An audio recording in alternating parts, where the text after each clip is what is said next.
हरे कृष्णा। आज मैं भगवत गीता से लेकर के कुछ नहीं आई हूँ, मगर समाज की एक बहुत बड़ी समस्या। जब भगवान कृष्ण ने युद्ध की घोषणा करी थी, उससे पहले जब द्रौपदी बहुत परेशान थी अपनी परेशानी को लेकर के, जो उसकी इंसल्ट की गई थी कौरवों द्वारा, उसको लेकर के, तो भगवान कृष्ण ने द्रौपदी से एक बात कही थी कि जो ये युद्ध होगा द्रौपदी, इसको स्वयं के लिए मत करो, इस युद्ध को समाज के सुधार के लिए करो। भगवान कृष्ण जो भी लीला रचते हैं या अपने भक्तों द्वारा जो भी लीला रचवाते हैं, वो समाज के कल्याण के लिए ही कराते हैं, किसी एक या किसी दो मनुष्य के लिए नहीं कराते हैं। और अपने भक्त को भी यही सिखाते हैं कि जो कार्य करो उसमें समाज का हित छुपा हो, पूरे समाज का कल्याण हो। और उसके बाद जो है ये कुरुक्षेत्र का युद्ध होता है, जिसमें कि बहुत सारी बातें सिद्ध होती हैं, धर्म की स्थापना होती है, जो कि किसी एक परिवार के लिए, पांडवों के लिए नहीं हुई थी। धर्म की स्थापना सारे समाज के लिए हुई थी। तो उसी समाज के बारे में आज मैं एक बात कहना चाहती हूँ, अपने व्यूज रखना चाहती हूँ कि क्या आपकी भी कोई बेटी है? अगर मैं आपको पहले प्रॉब्लम बताऊंगी, उसके बाद हम सॉल्यूशन के बारे में बात करेंगे बाद में। मेन प्रॉब्लम क्या है? कुछ समय से मैंने टैरोट रीडिंग करी एंड उसमें आई केम अक्रॉस मोस्टली वुमेन्स। औरतों से मेरी बहुत सारी बातें हुई एंड बहुत सारे केसेस में मैंने एक चीज कॉमन पाई, जहां पे लेडीज के साथ बड़ी समस्या हुई। एक माता जी थी, उनकी छोटी सी पुत्री थी और पुत्री होने के बाद उनके हस्बैंड की मृत्यु हो गई। तो उनके ससुराल वालों ने कहा कि अब बेटा तो है नहीं, तो तुम किस काम की और तुम्हारी पुत्री हमारे किस काम की, तो इसलिए चलती बनो। ठीक है, अब उसको अपने पांव पे खड़ा होना था। अब माता पिता ने पुत्र पैदा किया था और पुत्री पैदा की थी।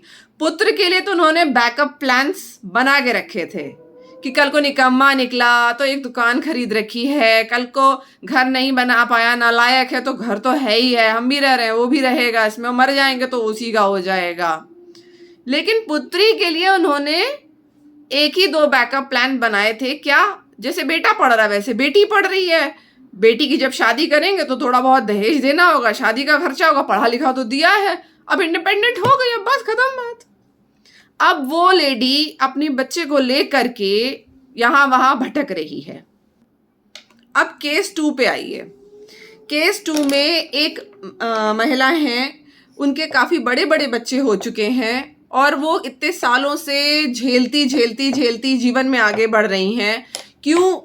रोज़ उनके घर में उन्हें गालियाँ पड़ती हैं, वो जॉब पे भी जाती हैं, जब घर आती हैं तो सास भी जितना पॉसिबल हो सके उन्हें परेशान करती है। हस्बैंड जो हैं वो बहुत ही ज़्यादा एब्यूजिव हैं, but she is suffering. Why? कि मैं बच्चों को लेके जाऊंगी कहाँ? क्योंकि मेरे तो 2 भाई हैं और दोनों अपने अपनी लाइफ में सेटल्ड हैं, फादर हो चुके हैं बहुत ओल्ड। तो अब जाकर के भाई के साथ रहूंगी तो भाभियां लोग क्या कहेंगी, किस तरीके का फैमिली रिएक्शन होगा? एक दो दिन तो देखिए कोई बैठा के खिला देता है, हमेशा तो कोई खिला नहीं सकता है ना, 4 ताने ही सुनने पड़ेंगे। तो इससे अच्छा है अपने घर वालों की ही गालियां सुन लूं, कम से कम बच्चे तो सेटल हो जाएंगे। तो जब उनके फादर ने 2 पुत्र पैदा किए थे और उन दोनों के लिए बैकअप प्लान किया था, तो उन्होंने बेटी के लिए क्यों नहीं बैकअप प्लान किया? बहुत सारे केसेस में मैं देख रही हूं और बहुत सदियों से चला आ रहा है ये। एक बेटी पैदा हुई, 2 बेटी पैदा हुई, फिर एक बच्चा प्लान कर लिया, क्यों? बेटा नहीं हुआ था तो तीसरा बेटा कर लिया। अब बेटे को तो प्रॉपर्टी, सामान, दुकान, नौकरी, एवरीथिंग जो पॉसिबल हो पाएगा उसको सेटल करना है, वो करेंगे। बेटी को देखिए पढ़ा लिखा दिया और शादी कर दी, बस। और क्या करें? बेटियां तो होती ही लक्ष्मी है, आज हमारे घर की हैं, कल किसी और के घर की होंगी, छन छन छन घर में घूमती हैं, रंगों से घर भर जाता है। एक बेटी तो होनी चाहिए, बड़ा अच्छा लगता है। बेटी तो मतलब घर को स्वर्ग बना देती है, सारे मतलब डेकोरेटिव पीस की तरह है बेटी। लेकिन जब जिम्मेदारी बेटे के बराबर से उसकी उठाने की आती है तो बेटी को तो ससुराल भेजना है। और जबकि आज के समय में समाज में बेटा भी ससुराल ही चला जाता है, ऐसी जगह नौकरी चुन के करता है जहां माँ बाप रेगुलर ना आ सकें, और शहर से दूर नौकरी करता है, अपने माँ बाप को अपनी पेरेंटल प्लेस पे छोड़ के कहीं और जॉब करता है। सो बेटी भी ससुराल चली गई, बेटा भी ससुराल चला गया, लेकिन फिर भी लोग 3-3 4-4 बेटियों के बाद भी एक चाइल्ड को प्लान करते हैं क्योंकि बेटा हो जाए। और फिर वो तीनों बच्चियां जो होती हैं उनके फ्यूचर की सॉलिड प्लानिंग उतनी नहीं होती है जितनी कि बेटे के लिए रहती है। बेटे के साथ ट्रेजेडी हो जाए तो उसके लिए फॉल बैक करने के लिए एवरीथिंग इज अवेलेबल। बट अगर बेटी के साथ ट्रेजेडी हो जाए, उसके हस्बैंड की डेथ हो जाए, या उसका हस्बैंड अच्छा ना निकले, या उसका काम अच्छा ना चले, या दोनों किसी भी कारण से डिवोर्स हो जाए, तो नाउ आपकी बेटी को करना है स्ट्रगल, क्योंकि वो तो गुलदस्ता थी घर का, सिर्फ सजाने की चीज थी, कुछ थोड़ा बहुत खर्चा करना था, करके और उसका सेटलमेंट कर दिया। अब उसके फॉल बैक करने के लिए आपके पास स्पेस नहीं है, तो आपने प्लान क्यों किया उस बच्चे को? बेटा बेटी कर करके सिर्फ बेटियों की जिंदगी आपने नर्क बना दी।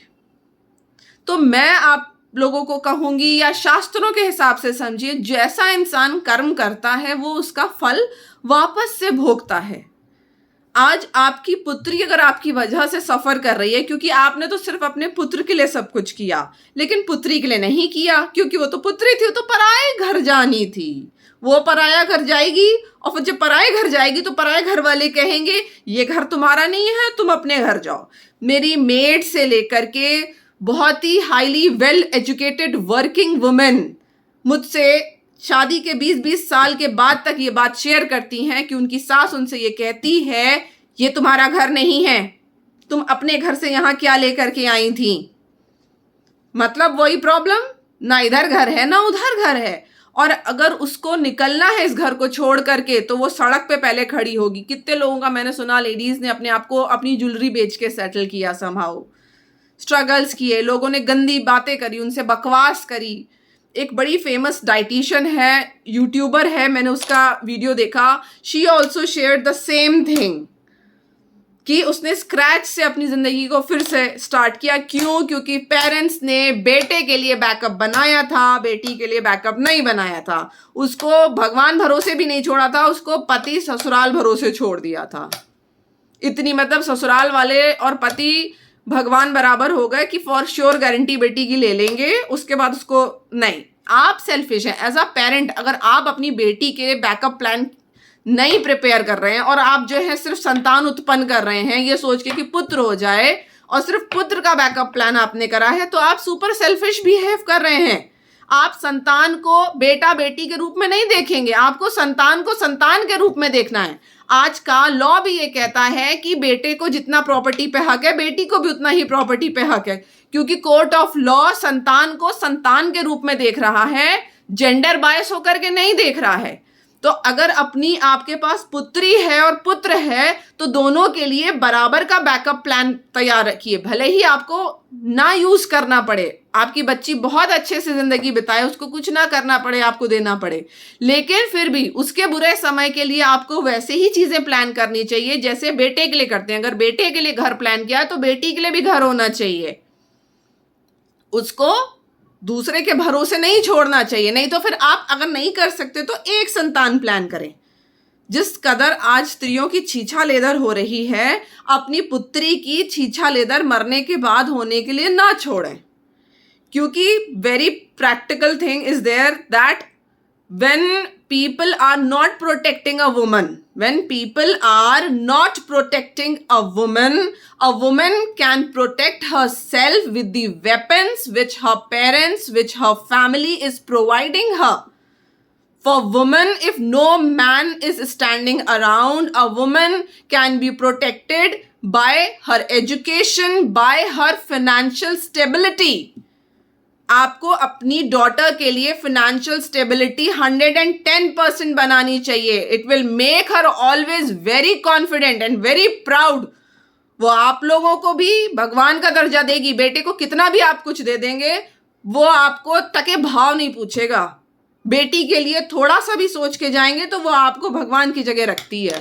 तो इसलिए पुत्री को उत्पन्न ये सोच के ना करें कि चलो घर में लक्ष्मी आएगी और खेलेगी कूदेगी, घर रंगों से भरा रहेगा। नहीं, उसको संतान समझ के उत्पन्न करिए कि जिस तरह से बेटा है उसी तरह से बेटी है। सिर्फ मात्रा का फर्क है अक्षरों में, बाकी किसी चीज का कोई फर्क नहीं है। हरे कृष्णा।